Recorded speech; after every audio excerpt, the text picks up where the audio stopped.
Welcome to IMG Insights, our video series where we break down the topics that matter most to multifamily real estate investors. Today, we're starting a two-part conversation about two questions every apartment owner should be able to answer clearly. And those are, number one, what should I expect from my property management company? And number two, how does the management company achieve those expectations?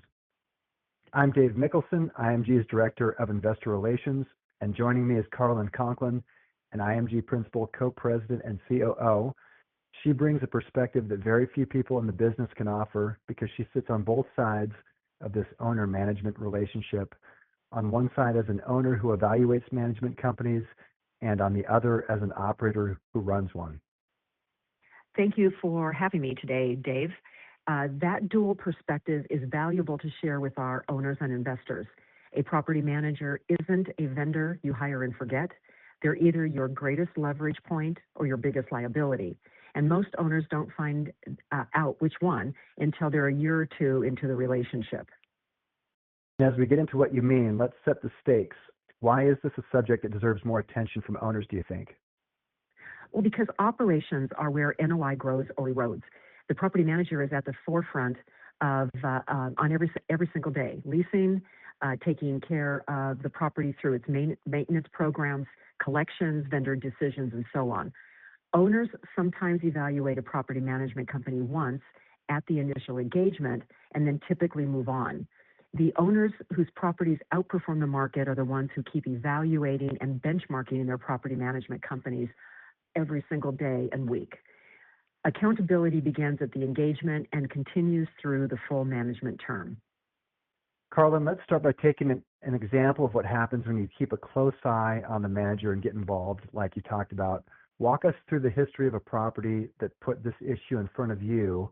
Your money was on the line, you saw warning signs, and had to make a decision to change course. Right. We had hired, this example for a case study is a property in San Antonio, Texas. We had hired a large national company to manage this asset, and on paper, their capacity and historical performance looked good. But over a period of several months in a very challenging market, the warning signs started. You can see on the chart that for almost a year, the property gradually began to decline in its occupancy. And fluctuations in occupancy are normal for a property and a market. Both positive trends and declines can be reversed within a good or a bad leasing month. In this case, a downward occupancy trend could have looked normal when you look at just a small snippet, but when you look at it over time in a bar graph like you see here, you can see it very pronounced.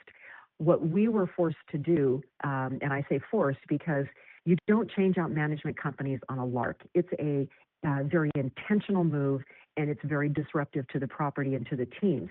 But we made the decision in the first quarter of 2025 to switch out management, and you can see also from the bar graph that was the right decision to make.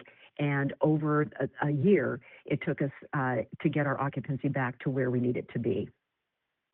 That's good history. And what was the final warning sign flashing that escalated this to immediate action with the property management company being replaced? It was the fact that we were initiating every conversation. The management company wasn't coming to us saying, we're noticing that we're not closing on leases. We're noticing this or we're noticing that, and we have a solution for you. Instead, it was us saying, and reaching out to the management company. This is what we see. This is what we recommend. This is what you must do. But we couldn't get the movement that we had to have in order to turn this property around. Let's move from the story to the numbers, because I think investors probably underestimate the financial impact of small deteriorations in management quality. When a property management company underperforms, what does it cost owners? Well, first, it's rarely just vacancy. Vacancy is a symptom that investors notice because it's pretty black and white. But the real cost compounds behind the scenes.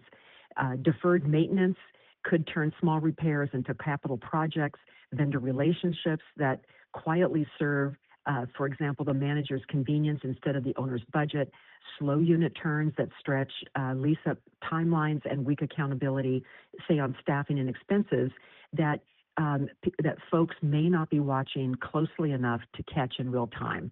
At the bottom line, it's an erosion of NOI over time. Good. So you're saying it's probably not just one bad number in isolation. It's a combination of factors that dilute NOI over time. And sometimes the problems are just disguised as normal operations. Exactly.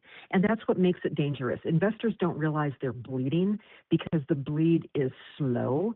By the time it shows up clearly, months of value have already been lost. We've established that knowing what to watch for is one thing and tracking it is another. Let's talk about accountability.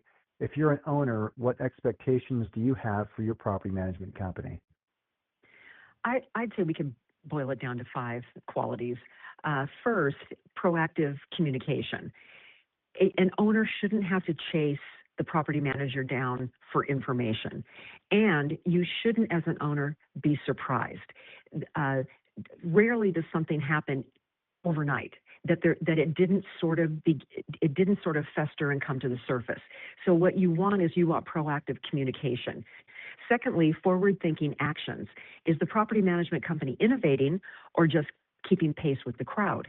So for the last several years, fraud, application fraud, identity fraud, they have plagued the property management company.